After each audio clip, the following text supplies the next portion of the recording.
I'm Dr. Mark Hatala, and I want to welcome you to the 11th chapter of Bradbury Karney's Intimate Relationships book. So today we'll be discussing infidelity and aggression, so not a very happy chapter. So we'll be talking about things like what is infidelity, what are some red flags for it, how do we study aggression, and the cycle of violence. But let's get started by talking about how our most serious lies are not told to friends, but to our closest companions.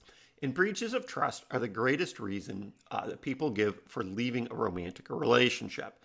So more than incompatible personalities, unresolved conflicts, and emotional distance. We can define infidelity as a violation of an agreement between two people that they will share their intimate, emotional, and sexual lives exclusively with each other. Because there's a devastating chasm between the words, I love you, and how could you? 95% of people expect sexual and emotional exclusivity, but relatively few people discuss the issue. It's just kind of taken as a given. In a study of straight adolescent couples, well, I'm not sure why they chose that group, 37% of females who thought they were in an exclusive relationship were not, and 39% who thought they were not were. Although I don't know how they measured that either. Sexual infidelity is easy to distinguish, but emotional infidelity is not, because the intentions are more vague. So sometimes people study together. Is that cheating? And sometimes they share deep emotional disclosures. Online interactions are viewed as betrayals. So explicit sexting, creating a Tinder profile, or masturbating over a webcam show a desire or intention to be with someone else sexually.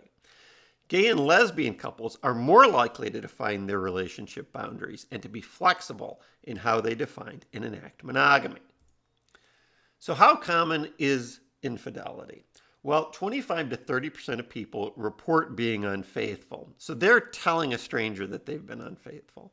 And the estimates are slightly higher for men. 45% of men and women have been emotionally involved with someone other than their partner online, which means things like flirting with someone else. Men were 3 times more likely than women to engage in online sexual infidelity, so things like phone sex, and other things that I'm not going to get into. 65% of college students reported having strong feelings for or having sex with someone other than their partner, and 80% believed one of their partners had done so, had cheated on them. So I guess that justifies their behavior. Infidelity occurs in about 20 to 25% of marriages. So 23% of men and 12% of women report having engaged in extramarital sex, which would be a lower average than 20 to 25%. 40 to 60% of people in gay and lesbian relationships have cheated on a prior partner. Men's greater tendency to report being unfaithful holds true regardless of sexual orientation. And the strategy here's the strategy with how they figure out, estimate these things. They ask people how often they've cheated and been cheated on. And so this kind of fits the previous statistic too. People think that they've been cheated on more than they've cheated. So what are the explanations for infidelity? Let's start with the biological explanation. So there's something called extra-pair mating, and the theory is that it provides a reproductive advantage. So 95% of mammals mate without forming a lasting bond, but there's infidelity in the other 5%. So for males, mating with more females increases their number of their offspring. So evolutionarily, that's a positive. For females, mating with more males may expand the genetic diversity or the quality of their offspring. 40% of the variability in infidelity is due to genetic factors. I don't know how they get that number either. Attitudes towards infidelity are linked to social circumstances in how people were raised.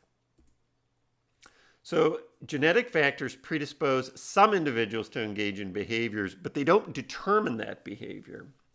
And as we said earlier, about 40% of this seems to be genetically. This is half.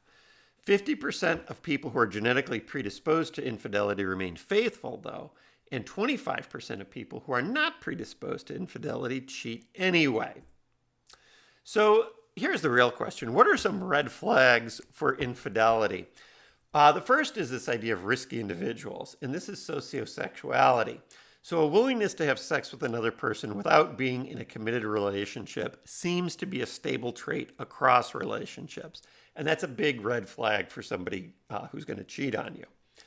Risky relationships, a risky individual might be unfaithful when given an opportunity. So, working late or going on a conference or something like that, traveling to another city. And these are the risky contexts that seem to come up.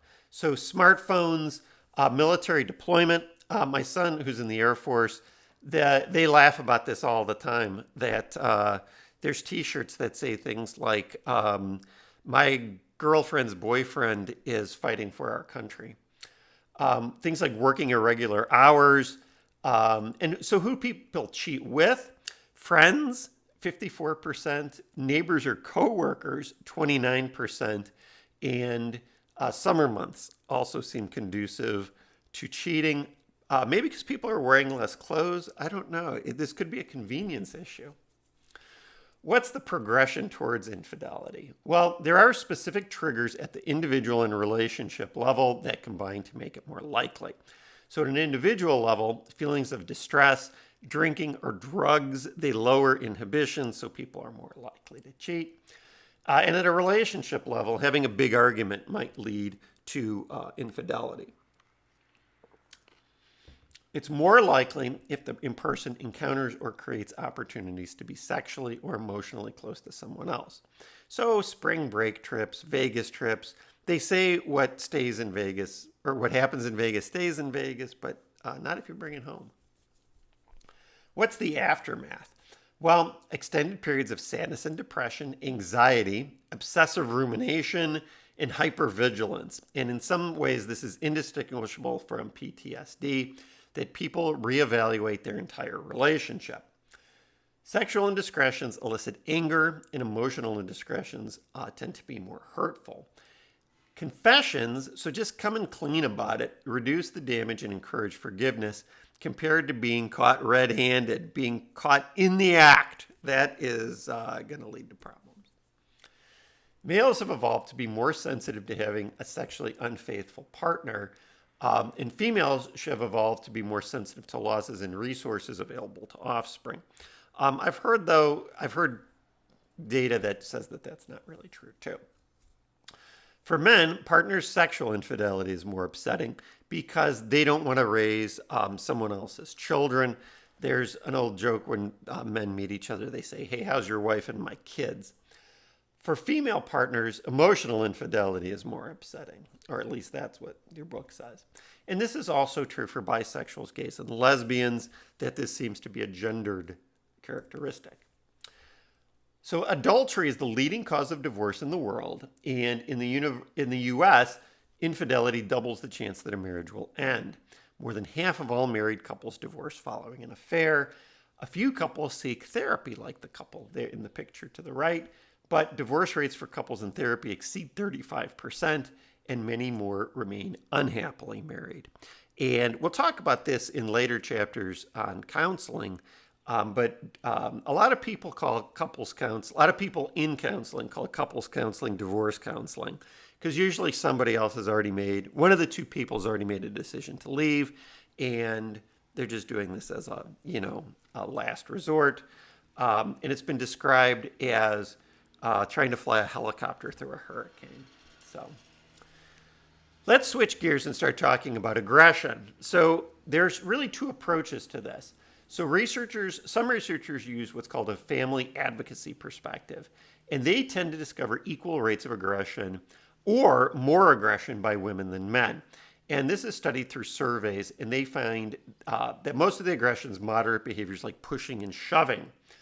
Researchers who use an advocacy perspective find violence almost always involves men as the aggressors, and they study things like crime records and battered women. And so we'll get into the weeds a little bit about this too.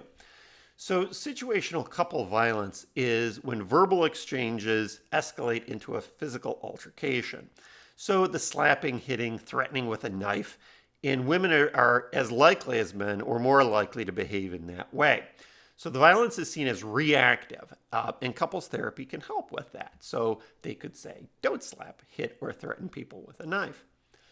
Coercive controlling violence is aggression to dominate the other partner. And this is almost always men, who are sometimes referred to as batterers. So the violence is about control, and the batterers are likely to be violent, jealous, angry, and have a psychological disorder. So there's a brief thing that your book goes into called, it's the cycle of violence. It's from Walker, 1979, and she identifies 3 stages. And that's O.J. Simpson and his wife, Nicole, to the right there. He murdered her, about 20 years ago. But they tended to follow this. So there's initially tension, a building phase where men have angry outbursts, and then an explosive acute battering stage of rage and aggression, followed by a contrition phase where the man apologizes and promises to change. So it's kind of like a honeymoon phase in the 3rd stage. Men are usually, who engage in these behaviors, are unpredictable and moody, and they lash out if they think their partner might leave them. And that seemed to be the issue with OJ. They were going through a divorce, and she was seeing other men. Sometimes women engage in what's called violent resistance, and this is where they fight back, often killing their abuser. But that's not that common, though. It's usually where they just initiate a divorce.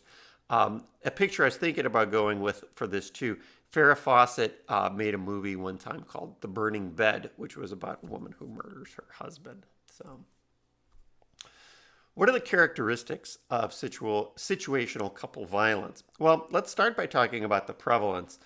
So it occurs in about 50% of engaged couples, and it's lower in married couples because, they'll break off the engagement or get divorced if nobody wants to be with someone who's pushing them or shoving them or slapping them. Bilateral aggression is more common, meaning that both people engage in aggression, than unilateral, meaning that one person does it. But women are more likely to initiate the aggressive act. And gays and lesbians show the same levels of violence, too. Bisexual people have a higher risk for severe aggression due to higher levels of infidelity and jealousy, and 60 to 80% of partners who are aggressive are likely to be aggressive again. What are the consequences of this? Well, couples whose aggression is severe are more likely to break up, but they're also more likely to be verbally aggressive with each other. A lot of people just try to ignore the problem. Many couples don't see episodes of aggression to be significant.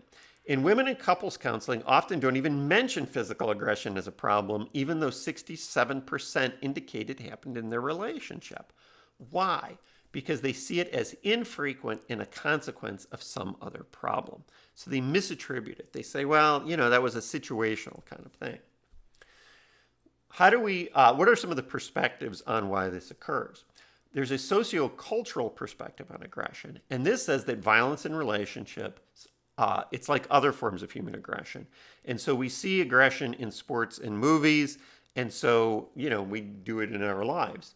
So feminist variations of this stress how society is structured along gender lines, and so that men use aggression to keep power. The interpersonal perspective on aggression focuses on features within a relationship that could spark violence. So, for example, it's violent people. So violent people see their partner's behavior as intentional, selfish, and blameworthy. So they think they're doing the right thing by being violent with this other person. Everybody thinks they're right all the time. The intra-individual perspective on aggression focuses on partners' enduring qualities and personal histories. So an early exposure to aggression provides models of hostile behaviors and shape people's behaviors later in life. So adults who are more stressed are more prone to behave aggressively, especially if they had a lot of childhood adversity. So therapies that work with this are things like, with all these, is that people need to learn how to negotiate relationships without violence. Violence is never the answer in relationships. So this has not been the most cheery chapter on infidelity and aggression, but I hope you have a great day.